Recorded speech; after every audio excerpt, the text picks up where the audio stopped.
Dalam kegelapan malam, saat semua jiwa telah terlelap, ada sesuatu yang tak seharusnya bergerak. Bayangan yang bukan dari dunia ini, bisikan yang bukan dari manusia, dan kehadiran yang tak bisa dijelaskan oleh akal. Pernahkah kamu merasa ada sesuatu yang mengawasi, bahkan ketika kamu sendiri? Saat suara pintu berderit tanpa angin, atau langkah kaki yang kosong terdengar di lorong sepi. Jangan berpaling, karena yang kamu abaikan bisa jadi yang paling berbahaya. Selamat datang di Mitos X, tempat di mana kisah-kisah misteri dan horor paling menyeramkan terkuak. Kali ini, kita akan membahas sebuah cerita yang membuat bulu kuduk merinding, sebuah kisah tentang seorang ibu yang terbangun di pagi hari dan melihat anaknya sedang makan sendirian di ruang tamu. Hal yang mengerikan bukan hanya karena anak itu makan sendirian, tapi karena semalam, si anak sudah dikubur dalam liang lahat yang sunyi. Apa yang sebenarnya terjadi? Apakah ini sebuah penampakan, ataukah sebuah pesan dari dunia lain? Kisah ini bukan sekadar cerita biasa, tapi menyimpan rahasia kelam yang sulit dijelaskan. Tetaplah di sini, jangan pergi kemana-mana. Karena bisa jadi, hantu itu sedang mengikutimu sekarang, mengintai, menunggu saat yang tepat. Jangan lewatkan detik-detik menyeramkan berikutnya. Kita akan mengungkap semua misterinya hanya di Mitos X. Malam itu, suasana di rumah Pak Harun terasa sangat berbeda. Udara dingin menusuk tulang, dan angin berhembus pelan membawa suara-suara aneh dari pepohonan yang berdiri rimbun di halaman. Di dalam rumah, seorang ibu bernama Sari duduk termenung, menatap foto anak semata wayangnya, Dika, yang baru saja meninggal dunia. Beberapa jam yang lalu, jenazah Dika sudah dimakamkan di pemakaman desa, dikelilingi oleh tetangga yang turut berduka. Sari, meski merasa hancur, mencoba tegar demi mengenang semua kenangan manis bersama putranya. Namun di balik ketegarannya, ada rasa takut yang terus menggerogoti, takut kehilangan segalanya, takut ditinggalkan sendiri di dunia. Setelah prosesi pemakaman usai, Sari kembali ke rumah dengan langkah berat dan pikiran kacau. Ia merasa ada sesuatu yang belum selesai. Sesuatu yang mengganjal di hatinya. Dia pun berbaring dengan mata tertutup rapat, berharap bisa terlelap meski kesedihan terus menyesakkan. Namun, malam itu bukan malam biasa. Waktu berlalu pelan, hingga akhirnya terdengar suara aneh dari ruang tamu. Seperti suara sendok yang menepuk mangkuk. Sari yang terbangun karena suara itu, merasa ada sesuatu yang tak wajar. Dia berjalan pelan ke ruang tamu dengan hati berdebar. Di sana, sosok yang tak pernah ia sangka muncul. Dika, anaknya, duduk di meja makan, dengan wajah tenang dan tatapan kosong. Ia sedang makan sendirian, perlahan, seperti tidak tahu apa-apa tentang kematiannya sendiri. Sari terpaku, antara takut dan tak percaya. Bagaimana mungkin, bagaimana anak yang baru saja dia kuburkan, bisa ada di hadapannya sekarang? Detik-detik itu bagai mimpi buruk yang jadi kenyataan. Sari masih terpaku di ruang tamu, menatap sosok anaknya yang sedang makan dengan tenang, seolah tidak ada yang salah di dunia ini. Tapi yang membuat hatinya membeku bukan hanya karena Dika duduk di sana, melainkan karena Dika itu sendiri sebenarnya sudah meninggal dan semalam ia telah dikuburkan. Setiap sendok yang diangkat ke mulutnya tidak menghasilkan suara kunyahan yang biasa terdengar. Wajah Dika tidak menampilkan emosi apapun, hanya tatapan kosong yang menusuk ke dalam jiwa Sari. Angin malam dingin yang masuk dari jendela pecahnya ruangan seperti membekukan waktu, membekap udara dengan hawa mencekam. Sari mencoba menggerakkan tubuhnya untuk mendekat, mencoba menyentuh anaknya, tapi kakinya seolah tertambat di lantai. Jantungnya berdegup kencang, napasnya memburu. Suara sendok yang menyentuh mangkuk, terdengar semakin nyaring di telinganya, membuat bulu kuduknya berdiri. "Kenapa kamu di sini, Nak? Apa yang kamu mau?" Suaranya bergetar, nyaris tak terdengar. Dika tidak menjawab, ia terus makan tanpa menoleh, tanpa menunjukkan tanda-tanda mengenali ibunya. Seolah dia berada di dunia lain yang tidak bisa dijangkau oleh manusia hidup. Sari merasa kepalanya berputar, dunia seakan berbalik dan mencengkeram dirinya dalam mimpi buruk yang tak berujung. Ia berusaha menguatkan diri, menyadari bahwa yang dilihatnya bukanlah Dika yang dulu ia kenal, tapi sesuatu yang lain, sesuatu dari alam lain. Ia berlari ke kamar, mengambil tas kecil berisi peralatan tradisional yang biasa digunakan untuk mengusir roh jahat, warisan dari neneknya. Namun, saat kembali ke ruang tamu, sosok itu sudah menghilang, seperti asap yang lenyap disapu angin malam. Malam berikutnya, Sari menutup pintu rapat-rapat, mencoba mengusir ketakutan dengan doa-doa dan pembacaan ayat suci. Tapi suara sendok dan bayangan Dika kembali muncul, lebih jelas dan lebih menyeramkan. Ia merasa diikuti oleh bayangan anaknya yang tak bisa tenang itu kemanapun ia pergi. Pak Wira, tetangga tua yang bijak, datang membantu. Ia menjelaskan bahwa arwah Dika sedang tersangkut di dunia ini karena sesuatu yang belum selesai. Entah itu dendam, takut, atau pesan yang belum disampaikan. Sari pun mulai menggali masa lalu, mencari tahu apakah ada hal yang terlewat atau rahasia yang tidak pernah diketahui tentang kehidupan Dika. Ia bertemu dengan guru sekolah Dika, teman-teman, bahkan orang yang pernah dekat dengan anaknya. Setiap jawaban yang ia dapatkan, membuka luka baru dan pertanyaan yang makin dalam. Ada bisikan tentang sebuah kejadian gelap yang melibatkan Dika, sesuatu yang tak pernah ia ketahui sebelumnya. Sari menyadari bahwa arwah Dika tidak akan pergi sebelum misteri itu terpecahkan. Sebuah kisah yang menggabungkan kesedihan, penyesalan, dan pengkhianatan yang tersembunyi dalam bayang-bayang keluarga mereka. Di tengah pencarian itu, Sari sering merasakan kehadiran sosok yang menakutkan, bukan hanya Dika, tapi sesuatu yang jauh lebih gelap dan jahat. Suatu entitas yang ingin menjaga rahasia itu tetap terkubur dalam kegelapan. Sari berada dalam pertarungan antara cinta seorang ibu yang ingin menyelamatkan anaknya, dan kekuatan gelap yang mencoba menariknya ke dalam jurang kehancuran. Setelah malam-malam penuh kegelisahan dan bayangan Dika yang selalu menghantui pikirannya, Sari memutuskan untuk pergi ke sekolah tempat Dika bersekolah. Ia yakin di sana ada sesuatu yang mungkin belum ia ketahui, sesuatu yang dapat membantu mengungkap misteri ini. Saat sampai, sekolah tampak sepi dan sunyi. Hanya beberapa guru yang masih berkumpul di ruang guru. Sari bertemu dengan Bu Rina, guru kelas Dika yang dikenal sangat dekat dengannya. Bu Rina, saya perlu tahu apa saja yang terjadi pada Dika akhir-akhir ini. Apakah ada masalah? Apakah dia pernah bercerita soal sesuatu yang mengganggunya? Tanya Sari dengan suara bergetar. Bu Rina menatap Sari dengan mata penuh simpati. Sari, sebenarnya ada sesuatu yang ingin saya ceritakan. Dika beberapa minggu terakhir memang berubah. Dia lebih pendiam, sering terlihat murung, bahkan pernah ketahuan menangis diam-diam di sudut kelas.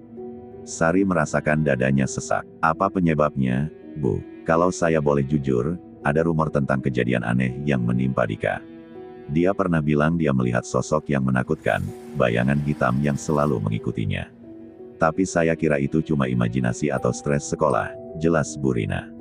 Sari mulai mengingat-ingat, memang pernah Dika bercerita hal-hal ganjil, tapi ia selalu menganggapnya hanya mimpi buruk atau khayalan anak-anak. Setelah mengobrol cukup lama, Sari menemukan satu hal yang membuat hatinya bergetar. Dika ternyata memiliki sebuah buku harian yang tidak pernah ia baca. Buku itu disimpan rapi di dalam laci meja belajarnya. Dengan izin Bu Rina, Sari memutuskan untuk mengambil buku itu. Saat membukanya, halaman demi halaman dipenuhi tulisan tangan Dika yang rapi tapi penuh kecemasan.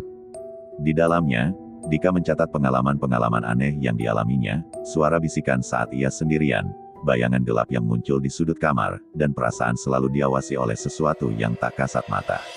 Ada satu catatan yang membuat Sari terkesiap. Aku takut, Ibu. Bayangan itu mengatakan aku harus membayar harga untuk sesuatu yang sudah lama terlupakan dalam keluargaku. Sari tidak mengerti maksud kalimat itu, tapi ia yakin bahwa ada rahasia besar yang tersembunyi dalam keluarganya yang belum pernah ia ketahui. Saat malam tiba, Sari kembali ke rumah dengan perasaan campur aduk. Bayangan Dika yang terus muncul di ruang tamu membuatnya semakin yakin bahwa anaknya tidak bisa tenang sampai rahasia itu terungkap. Ia pun bertekad mencari tahu lebih jauh, meski harus menghadapi kengerian yang selama ini ia hindari. Sari mulai menggali masa lalu keluarganya, menelusuri kisah-kisah lama yang tersimpan di antara foto-foto usang dan dokumen-dokumen tua. Satu persatu cerita yang terlupakan mulai muncul ke permukaan, membuka luka lama yang selama ini disembunyikan. Sari terus menggali arsip keluarga yang tersimpan di lemari kayu tua peninggalan orang tuanya. Ia menemukan foto-foto lama yang memperlihatkan ayahnya bersama pria lain yang tak dikenal. Ada pula surat-surat usang dengan tulisan tangan yang hampir pudar, berisi pesan-pesan penuh kode dan ancaman samar. Di antara dokumen itu, ada sebuah catatan harian milik kakeknya yang bernama Pak Hasan. Dalam catatan tersebut, tersimpan cerita tentang sebuah perjanjian gelap yang dilakukan oleh leluhur mereka untuk mendapatkan kekayaan dan kekuasaan. Pak Hasan menulis bahwa perjanjian itu dilakukan dengan sebuah entitas gaib yang menuntut pengorbanan sebagai harga atas berkah yang diberikan. Namun, entitas itu bukanlah makhluk biasa, melainkan roh jahat yang haus akan darah dan penderitaan. Sari merasakan dingin menjalar ke tulang punggungnya saat membaca kalimat terakhir catatan itu. Semua yang kita miliki adalah pinjaman dari kegelapan. Jika kita melanggar janji, maka kutukan akan menimpa seluruh keturunan. Malam itu, bayangan Dika kembali muncul, kali ini lebih jelas dan menyeramkan.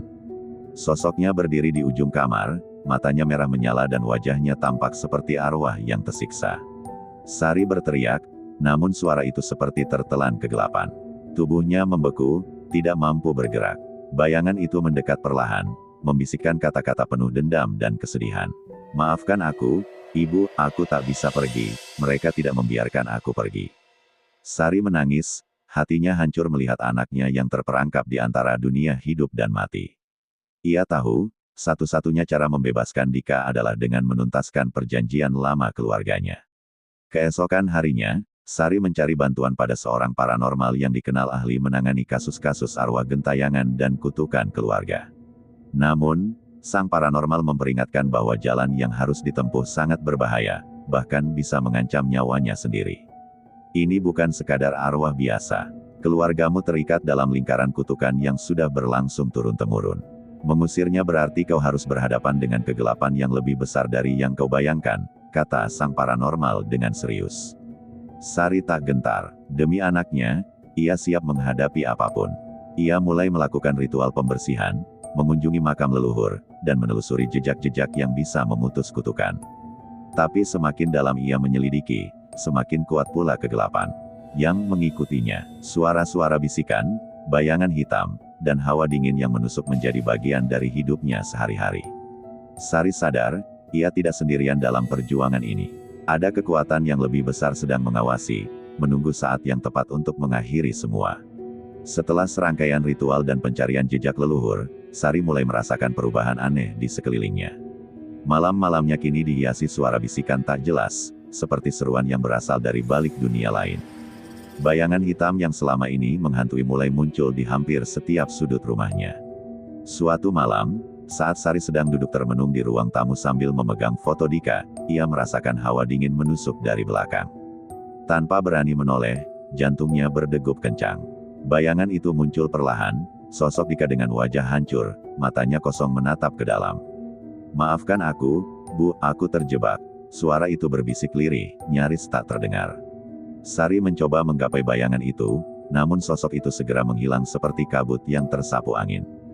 Air mata mengalir deras dari matanya, campuran antara rasa sakit dan keputusasaan. Ia sadar, kutukan itu tidak hanya mengikat Dika, tapi juga dirinya sekarang. Ada benang merah yang menghubungkan keluarganya dengan kegelapan yang terus mengintai.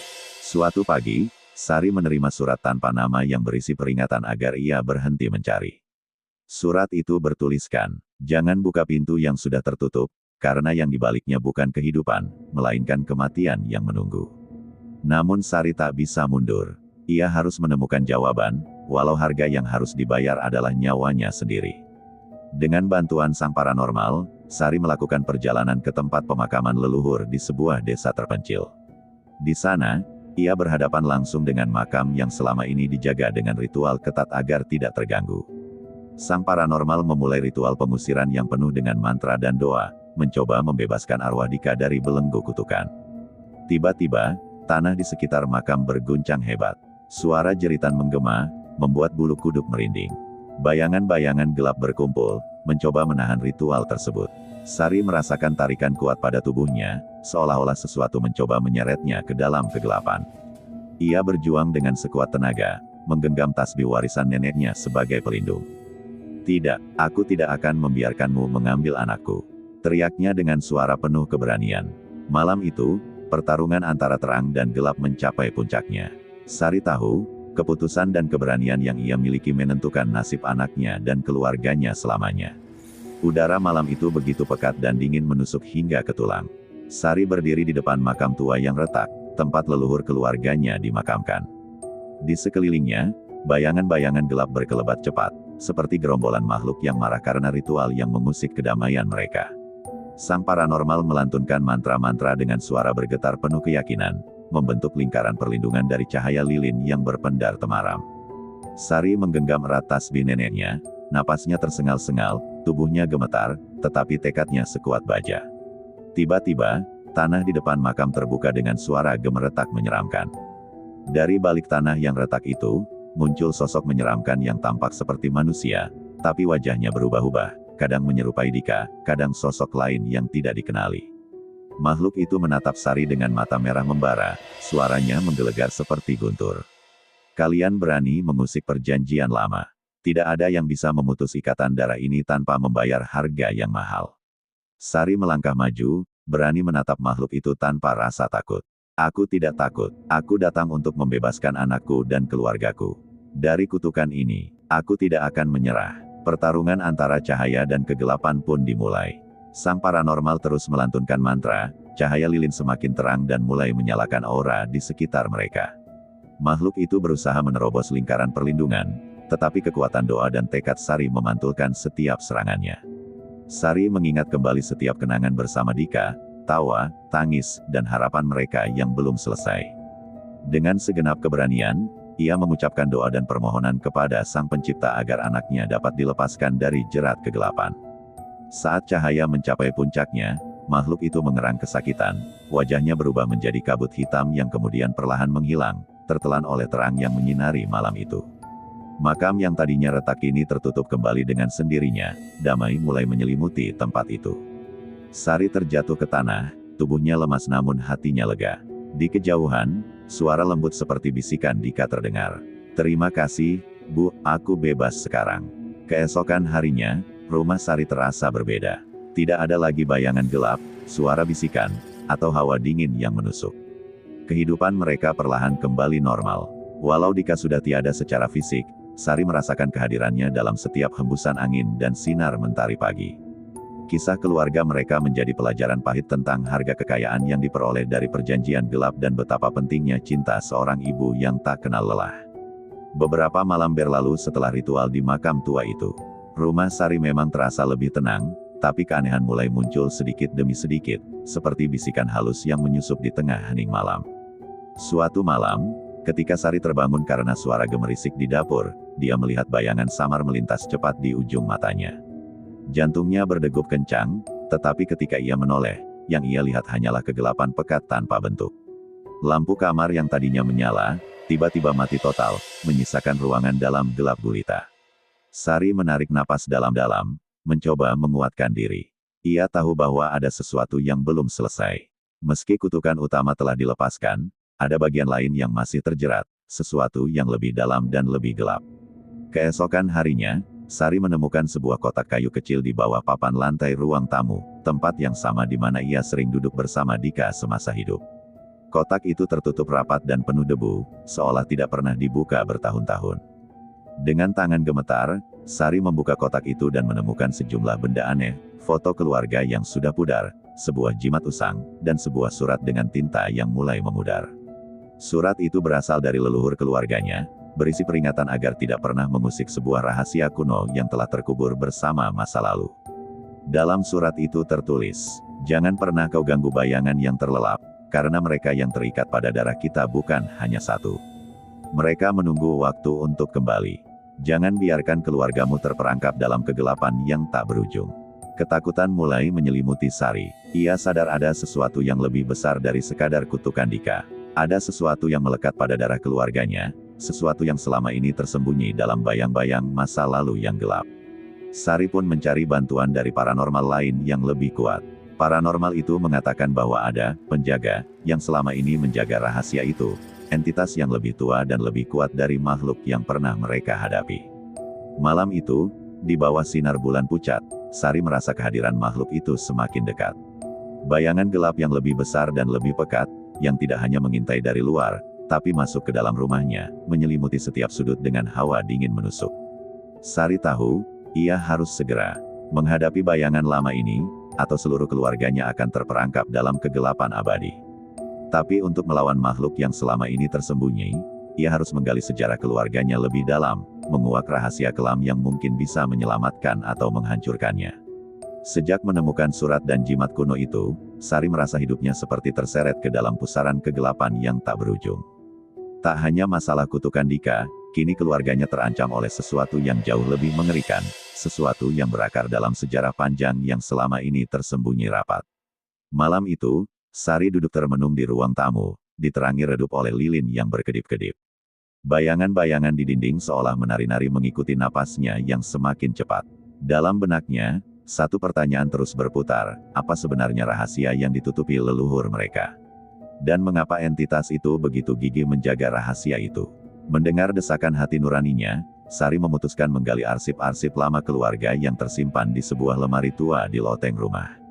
Dengan tangan bergetar membuka tumpukan dokumen yang sudah kuning dimakan usia, ia menemukan sebuah buku harian tua milik nenek buyutnya. Halaman-halaman buku itu penuh dengan catatan aneh dan simbol-simbol yang membuat bulu kuduknya meremang. Buku itu bercerita tentang sebuah perjanjian kelam yang dibuat leluhur keluarga mereka dengan makhluk gaib penguasa kegelapan.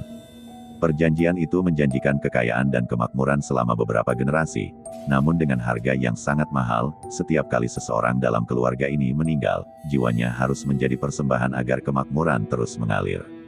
Dan bila perjanjian itu dilanggar, maka kutukan akan menghantui mereka tanpa henti. Sari membayangkan betapa dahsyatnya penderitaan yang selama ini disembunyikan di balik tawa dan kebahagiaan keluarganya. Kini ia tahu, Dika dan keluarganya bukan korban pertama, dan tidak akan menjadi yang terakhir bila ia tidak segera bertindak. Malam semakin larut, dan rumah yang tadinya terasa hangat kini berubah menjadi labirin kengerian. Bisikan-bisikan samar berubah menjadi jeritan yang menusuk telinga. Sari merasa kehadiran makhluk itu semakin dekat, mengawasi setiap langkahnya. Dengan tekad yang membara, Sari mencari cara untuk memutus rantai perjanjian itu. Ia menghubungi seorang dukun tua yang dipercaya mampu berhadapan dengan makhluk gaib yang mengancam keluarganya. Namun, sang dukun memberi peringatan keras, pertarungan ini tidak seperti biasanya. Kamu akan diuji hingga batas kemampuan, bahkan nyawamu sendiri bisa jadi taruhan. Namun bagi Sari, pilihan sudah tidak ada. Demi keluarganya, ia rela menghadapi kegelapan terdalam sekalipun. Malam itu tiba dengan dingin yang menusuk tulang. Sari bersama dukun tua yang datang ke rumah membawa berbagai perlengkapan ritual, rempah-rempah, dupa hitam, dan kalung jimat berisi ayat-ayat suci. Udara terasa tegang, seolah makhluk gaib sudah menunggu mereka di sudut-sudut gelap rumah. Dukun mulai mengucapkan mantra-mantra kuno, suara serak dan berat mengisi ruangan. Lilin-lilin menyala lebih terang seolah mengikuti irama doa. Tiba-tiba, hawa dingin menyergap lebih kuat, dan bayangan besar muncul di tengah ruangan, menyerupai sosok hitam tanpa wujud jelas, dengan mata merah menyala seperti bara api. Sari menahan napas, hatinya berdegup kencang, tapi ia tahu ini saatnya menghadapi musuh yang selama ini menghantui keluarganya. Dukun mengangkat tongkat kayu usang dan mulai mengelilingi bayangan itu dengan lingkaran perlindungan dari mantra. Makhluk kegelapan itu mengeluarkan suara erangan mengerikan, menggema memenuhi rumah. Bayangan itu mencoba menerobos lingkaran, menyerang dengan hawa panas membakar dan bisikan pengaruh yang ingin melemahkan jiwa Sari. Namun, Sari tetap berdiri teguh. Dengan suara bergetar tapi penuh keyakinan, ia mulai membaca ayat-ayat suci yang dia hafal sejak kecil. Lambat laun, bayangan itu bergetar dan mulai meredup, tapi ia tidak menyerah begitu saja. Pertarungan berlangsung sengit, antara cahaya dan gelap, antara doa dan teror yang ingin meluluh lantakkan semuanya. Dukun tua mempercepat mantranya, menambah kekuatan pelindung mereka. Sari merasakan kelelahan, tapi semangatnya makin membara. Ia tahu, jika gagal kali ini, bukan hanya nyawanya yang taruhannya, tapi keselamatan seluruh keluarganya yang akan musnah. Akhirnya, dengan teriakan yang memecah kesunyian malam, dukun mengucapkan mantra pamungkas yang membuat bayangan itu menggeliat hebat, lalu meledak menjadi asap hitam pekat yang segera hilang ditelan angin malam. Keheningan kembali menyelimuti rumah. Sari terpaku, tubuhnya gemetar, namun ada rasa lega luar biasa. Kutukan itu terputus, bayangan gelap yang mengekang keluarganya kini telah pergi. Tapi di sudut hatinya, Sari tahu perjalanan ini bukan hanya tentang mengalahkan kegelapan. Ini tentang menjaga warisan keluarga dan memastikan bahwa rahasia yang gelap itu tidak akan pernah terulang lagi. Beberapa minggu telah berlalu sejak malam itu. Rumah Sari perlahan kembali tenang. Tak ada lagi suara langkah tengah malam. Tak ada lagi pintu yang terbuka sendiri. Lilin-lilin tak lagi padam tiba-tiba. Tapi, satu hal yang tidak pernah bisa hilang adalah bayangan dalam ingatan. Sari kini hidup lebih berhati-hati. Ia tidak pernah lagi menyepelekan mimpi, bisikan kecil, atau angin yang berhembus dingin di tengah malam. Ia tahu, kegelapan itu mungkin telah kalah untuk saat ini, tapi bukan berarti telah musnah selamanya. Dukun tua yang membantunya meninggalkan pesan terakhir sebelum pergi, kutukan itu tidak musnah, hanya tertidur. Dan ia akan terbangun saat darah keluarga ini kembali menyentuh tanah dengan niat serakah. Dan anehnya, sejak malam pengusiran itu, seekor burung gagak hitam selalu bertengger di atap rumah setiap malam Jumat Kliwon. Diam, mengawasi. Beberapa anggota keluarga yang dulunya tak percaya dengan kutukan, kini mulai menghindari rumah itu. Mereka tak ingin menjadi bagian dari cerita gelap yang diwariskan. Namun Sari, ia memilih tetap tinggal, menjaga, mengingat, dan menulis semuanya ke dalam catatan, agar suatu hari nanti, jika entitas itu kembali bangkit, akan ada yang tahu cara melawannya. Tapi tunggu, kalau kamu tadi ikut mendengarkan dengan sangat fokus dari awal cerita, coba perhatikan sekelilingmu sekarang. Apakah kamu merasa dingin? Apakah kamu merasa ada yang memperhatikanmu diam-diam dari belakang? Jangan menoleh terlalu cepat, mungkin saja, makhluk itu kini tertarik padamu. Karena setiap cerita yang diucapkan, adalah jalan bagi mereka untuk kembali. Terima kasih sudah menonton Mitos X. Jangan matikan video ini terlalu cepat, karena bisa saja sesuatu sedang mengikutimu sekarang.